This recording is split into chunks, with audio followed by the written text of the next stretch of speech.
বিপিএলের ১২তম আসরের নিলামে স্থানীয় ক্রিকেটারদের ৬ ও বিদেশি ক্রিকেটারদের ৫টি ক্যাটাগরি থাকবে। সর্বোচ্চ এ ক্যাটাগরির ক্রিকেটারের মূল্য থাকছে ৫০ লাখ টাকা। বিদেশি ক্রিকেটারদের এই ক্যাটাগরির ভিত্তি মূল্য ধরা হয়েছে $৩৫,০০০। ফ্র্যাঞ্চাইজিগুলোর মূল্যায়নের পরই নিলামের নীতিমালার চূড়ান্ত অনুমোদন দেবে বিসিবি। বিস্তারিত মাহফুজুল ইসলামের রিপোর্টে। বিপিএলে ফিরছে নিলাম। ফ্র্যাঞ্চাইজিগুলোর কাছে এরই মধ্যে নিলামের নীতিমালা পাঠিয়েছে বোর্ড। নিলামে স্থানীয় খেলোয়াড়দের সর্বোচ্চ এ ক্যাটাগরির ভিত্তিমূল্য ৫০ লাখ টাকা ধরা হয়েছে।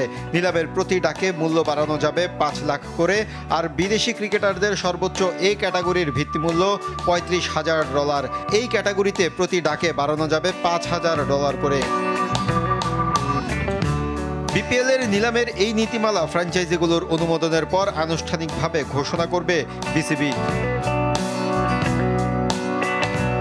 সরাসরি সাইনিংয়ের সুযোগ থাকছে এবারও।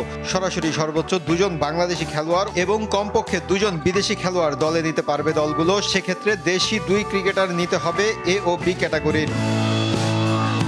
এবারের নিলাম থেকে কমপক্ষে ১৩ জন স্থানীয় ক্রিকেটার নিতে হবে দলগুলোকে। প্রতিটি দল সর্বোচ্চ ১৬ জন স্থানীয় খেলোয়াড় নিবন্ধন করাতে পারবে। স্থানীয় খেলোয়াড়দের জন্য একটি দলের বাজেট থাকবে সর্বোচ্চ $৪,৫০,০০,০০০ টাকা। সরাসরি সাইনিং করা ২ ক্রিকেটারের পারিশ্রমিক এর আওতায় থাকবে না। বিদেশি ক্রিকেটার নিবন্ধনে ধারাবাধা নিয়ম না থাকলেও এক ম্যাচে ২ থেকে ৪ জন বিদেশি খেলানো যাবে। তাদের মধ্যে দলীয় বাজেট থাকতে হবে $৩.৫ লাখ মার্কিন ডলারের মধ্যে। সব মিলিয়ে প্রতিটি ফ্র্যাঞ্চাইজি সর্বোচ্চ ২২ সদস্যের দল করতে পারবে। দলীয় কর্মকর্তা নিবন্ধন করা যাবে সর্বোচ্চ ১২ জন। এবারের অর্থ প্রদান চুক্তি হবে ৩ ধাপে। চুক্তি স্বাক্ষরের সময় ২৫ ভাগ, শেষ লিগ ম্যাচের আগে ৫০ আর টুর্নামেন্ট শেষে ৩০ দিনের মধ্যে পরিশোধ করতে হবে বাকি ২৫% অর্থ। নিয়ম শৃঙ্খলা বিধি ও দুর্নীতি প্রতিরোধেও আছে নিয়মাবলী, যা প্রতিটি ফ্র্যাঞ্চাইজির মানতে বাধ্য থাকবে। মাহফুজুল ইসলাম, RTV, ঢাকা।